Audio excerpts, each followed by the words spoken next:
Welcome to மெய்ப்பொருள் sir. இப்போ எங்கள் ஆஃபீஸில் பிஎஃப்இஎஸ் எல்லாம் பிடிக்கிறாங்க. இதே மாதிரி சட்டப்படி வேற என்னென்ன விஷயங்கள்லாம் என் சம்பளத்துலேருந்து எங்கள் ஆஃபீஸில் பிடிக்க முடியும்? இப்போ இன்கம் டேக்ஸ் ஆக்ட் படி அவங்க டிடிஎஸ் அப்படிங்கிறத ஒன்று பிடிக்கணும். அதே மாதிரி இப்போ பிஎஃப்இஎஸ்ஐ பிடிக்கிறாங்க. நான் எனக்கு வந்து பிஎஃப் பிடிக்க வேணாம், ஆப்ஷனலாக வச்சுக்கோங்க அப்படின்னு சொன்னால் அப்போ நீங்கள் வந்து கன்சல்டண்ட்டாக மாறிக்கோங்க. அப்போ நீங்கள் உங்களை மாறிக்கிங்க அப்படின்னா என்ன சொல்கிறாங்கன்னு அர்த்தம்னா நீங்கள் எம்ப்ளாயி கிடையாது, இனிமேல் நீங்கள் கன்சல்டன்ட்டு. மாதம் 2500 இப்போ வருஷமாக பார்த்தோம்னா கிட்டத்தட்ட 24,000 வந்து சேவ் பண்ணலாம். நிச்சயமாக அவருக்கு டேக்ஸ் லைபிலிட்டி இல்லை. இப்போ இந்த பிஎஃப்இஎஸ்ஐ டிடிஎஸ் எல்லாம் கரெக்டாக தான் பிடிக்கிறாங்களா இல்லையாங்கிறது நான் எப்படி தெரிஞ்சுக்கிறது? பே ஸ்லிப் இருந்துச்சுன்னா பே ஸ்லிப்பில் செக் பண்ணிக்கலாம். பே ஸ்லிப் இல்லாத பட்சத்தில் நான் எப்படி செக் பண்ணுறேன்? சார் எனக்கு 10,000 பிடிக்கணும், ஆனால் அவங்க 15,000 பிடிச்சிட்டாங்க, நான் என்ன பண்ணுறது அப்படின்னு கேட்டிங்கன்னா, நியூ இன்கம் டேக்ஸ் ஆக்ட் படி அந்த இன்கம் டேக்ஸ் அஃபீஷியல்ஸ் நினச்சா யாரோட சோசியல் மீடியா அக்கௌண்ட்ஸையும் சரி இமெயிலையும் சரி ஈஸியாக ஆக்சஸ் பண்ண முடியும் அப்படின்னு சொல்கிறாங்களே, அது உண்மையா? இன்னைக்கு வந்து டிஜிட்டல் அசட்ஸ்னு வந்துருச்சு, கிரிப்டோ கரன்சின்னு வந்துருச்சு.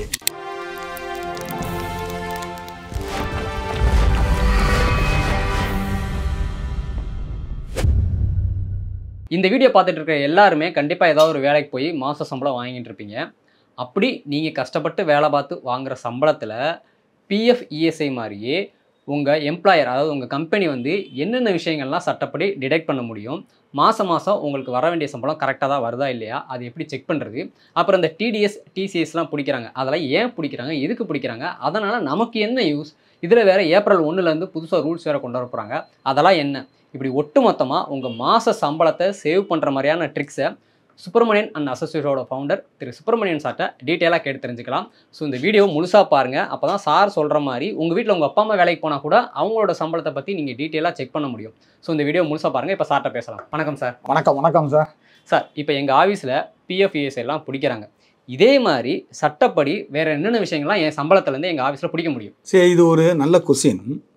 அதாவது வந்து அவங்க எந்தெந்த லாவை கம்ப்ளை பண்ணுறாங்க அப்படிங்கிறது பார்க்கணும். இப்போ இன்கம் டேக்ஸ் ஆக்ட் படி அவங்க டிடிஎஸ் அப்படிங்கிறத ஒன்று பிடிக்கணும். அதே மாதிரி ப்ரொஃபஷனல் டேக்ஸ் ஆன் எம்ப்ளாய்மெண்ட் அது பிடிக்கணும். ஸோ இதேமாரி எம்ப்ளாயர் வந்து டிடிஎஸ்ஸு, டேக்ஸ் ஆன் எம்ப்ளாய்மெண்ட் இதெல்லாம் அவர் மேண்டேட்ரியாக பிடிச்சாகணும். எம்ப்ளாயர் வந்து மேண்டேட்ரியாக பிடிச்சாகணும். நீங்கள்லாம் நிறைய பேர் கேள்வி கேட்பாங்க. என்ன கேள்வி கேட்பாங்கன்னா, சார் நானே கட்டிக்கிறேனே, எனக்கு ஏன் அவங்க வந்து டிடிஎஸை பிடிக்கிறாங்க அப்படிங்கிறதெல்லாம் கிடையாது.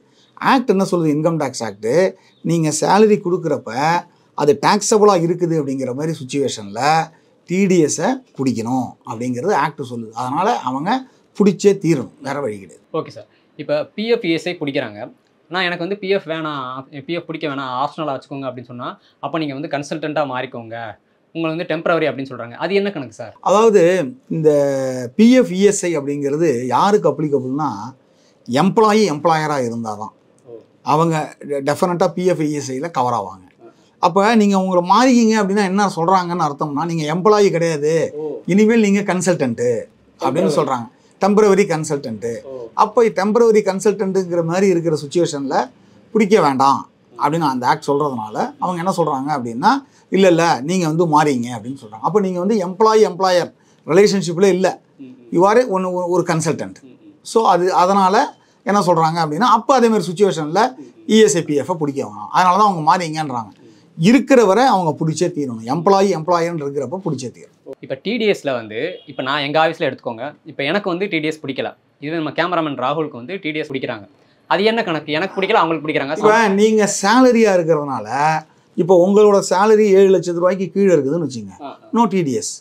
2025-26 12 லட்சம் வர கரெக்டாக நம்ம முன்னாடி டிஸ்கஸ் பண்ணோம், நோ டேக்ஸ், கிடையாது. ஆனால் ஒரு ப்ரொஃபஷனலாக இருந்தார் அப்படின்னால் அவர் 30,000 ரூபாய்க்கு மேலே வாங்கினாலே டிடிஎஸ் பிடிக்கணும். 2025 1/4/2025 30,000 30,000 ஆக்கியிருக்கிறாங்க. ஸோ அப்போ அவர் வந்து நான் வந்து ஒரு ப்ரொஃபஷனல், நான் ஒரே ஒரு பில்லு தான் அவருக்கு பண்ணேன், 50,000 ரூபா 31/3/2025 அன்றைக்கின்னா அதுக்கு டிடிஎஸ் பிடிச்சே ஆகணும். ஆனால் நீங்கள் உங்களோட சேலரியே லெஸ் தென் 7 லட்சம் வர நோ டேக்ஸ். ஸோ அப்போ இது ரெண்டு தான் டிஃப்ரென்ஸ். அப்போ ப்ரொஃபஷனல் அந்த ஆக்டில் என்ன சொல்லுது, அதாவது இதேமாரி ரெண்ட்டு, அதுமாதிரி ரெண்ட்டு எடுத்துப்போம். ரெண்ட்டுன்னு எடுத்துக்கிட்டிங்கன்னா இது வர 2,40,000 ரூபா வர இருக்கிற வர ரெண்ட்டு பே பண்ணுற வர நோ டிடிஎஸ். 2,40,000க்கு மேலே போச்சுன்னா டிடிஎஸை பிடிக்கணும். அதுதான் என்ன பண்ணியிருக்காங்க, ஏப்ரல் 2025 6 லட்சமாக இன்க்ரீஸ் பண்ணியிருக்காங்க. அப்போ எம்ப்ளாயி வேற, மற்றவங்களுக்கு லிமிட் இருக்குது.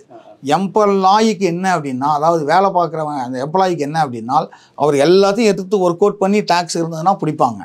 எம்ப்ளாயி இல்லாமல் ப்ரொஃபஷனலாக இருந்தாங்கன்னா 30,000 ரூபாய்க்கு மேலே 50,000 ரூபாய்க்கு மேலே ஒரு பில்லு போனாலே, அந்த ஒரு வருஷத்துக்கு போனாலே அவங்க டிடிஎஸை பிடிச்சிருவாங்க.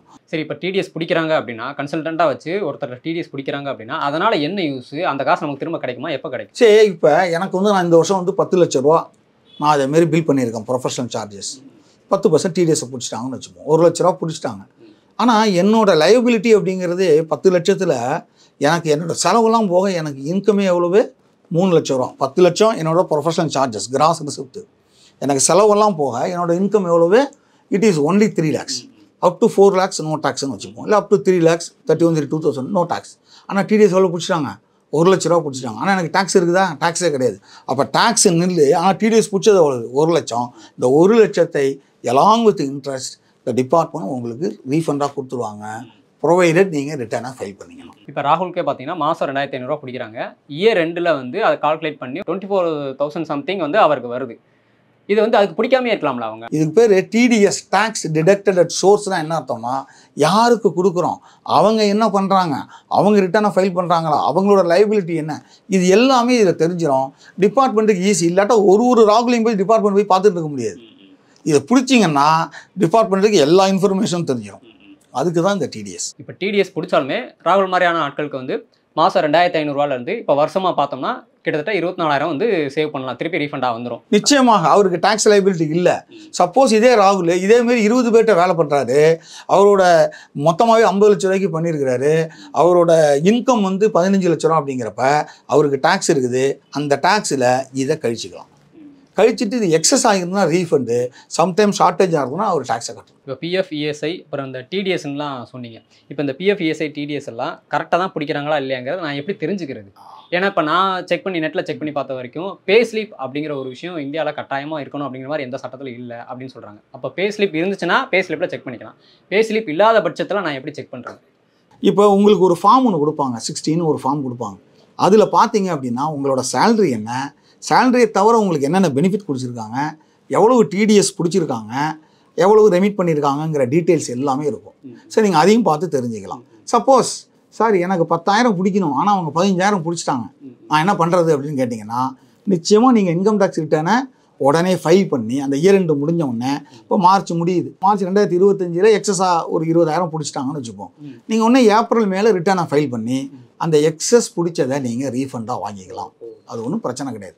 அப்போ டிடிஎஸை தப்பாக பிடிச்சாலும் சரி, அதிகமாக பிடிச்சாலும் நீங்கள் அதை திருப்பி ரீஃபண்டாக வாங்கிக்கலாம். ஏன்னா அது வந்து உங்கள் பேன் நம்பரில் அவங்க கட்டியிருப்பாங்க. உங்களோட ஃபார்மில் அந்த 26A ஃபார்மில் அது வந்துடும். ஸோ டிபார்ட்மெண்ட்டுக்கு தெரியும், எஸ் இது எக்ஸஸாக பிடிச்சிட்டாங்க, ஆனால் அவருக்கு இவ்வளோ லைபிலிட்டி கிடையாது, அதனால் இதை திருப்பி கொடுக்கணும்னு சொல்லிட்டு ரிட்டர்னை ப்ராசஸ் பண்ணி கொடுத்துருவாங்க. பட் நான் ரிட்டர்னே ஃபைல் பண்ண மாட்டேன், எனக்கு ரீஃபண்ட் கிடைக்குமானா கிடைக்காது. நீங்கள் ரிட்டர்னை ஃபைல் பண்ணி என்னோடய டேக்ஸ் இவ்வளவு, என்னோட எம்ப்ளாயர் அதிகமாக பிடிச்சிட்டாருன்னு கேட்டிங்கன்னா நிச்சயமாக ரீஃபண்ட் கிடைக்கும். ஸோ இவ்வளோ நேரம் வந்து டிடிஎஸ், டிசிஎஸ், அப்புறம் சேலரி, அப்புறம் இன்கம் டேக்ஸ் இது சம்மந்தமாக எங்களுக்கும் எங்கள் நாட்டு நடப்பு மக்களுக்கும் டீட்டெயிலாக ஒரு தகவல் கொடுத்ததுக்கு, விழிப்புணர்வு கொடுத்ததுக்கு ரொம்ப நன்றி சார். சார் சொன்னதை இவ்வளோ நேரம் கேட்டிருப்பீங்க. ஸோ சார் சொன்னதையும் தாண்டி உங்களுக்கு வந்து உங்கள் ஆஃபீஸில் டிடிஎஸ் பிடிக்கிறாங்க, அதில் ஏதாவது சந்தேகங்கள் இருக்குது, இல்லை சேலரியில் வேறு ஏதாவது எக்ஸ்ட்ரா பிடிக்கிறாங்க, அது சம்மந்தப்பட்ட ஏதாவது சந்தேகங்கள் இருக்குது அப்படின்னா அதை மறக்காமல் கமெண்ட்டில் சொல்லுங்கள். அடுத்த வீடியோக்குள்ளே நாங்கள் கிளியர் பண்ணுறோம். நன்றி. வேலைன்னு ஒன்று பார்க்குறேன்ல, அதுக்கு சம்பளம்னு ஒன்று தரணும்ல, அதை கொடுக்க ஐடியா இருக்கா இல்லையா? இப்படி உட்காரு.